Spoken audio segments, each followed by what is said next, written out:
আজ 15ই আগস্ট স্বাধীনতা দিবস। এই দিনে নেতাজি সুভাষচন্দ্র, ক্ষুদিরাম বসু এরা না থাকলে আমাদের দেশ কোনোদিনও স্বাধীন হতো না।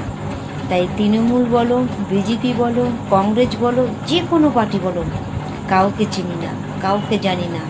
শুধু এটা জানি, যদি এরা না থাকতো আমাদের দেশ কোনোদিনও স্বাধীন হতো না। তাই এদের চরণে শত শত কোটি প্রণাম জানিয়ে নিজের ভালোবাসা, কৃতজ্ঞ শ্রদ্ধা জানাই। আর আমাদের বাংলার বড় গর্ব, আমাদের বাংলার মাটিতে, বাংলার মায়ের গর্ভে এরা জন্ম নিয়েছিল বলে আজ আমরা গর্বিত।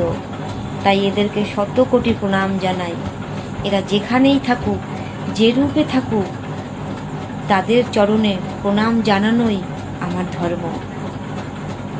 জয় হিন্দ, ভারত মাতা।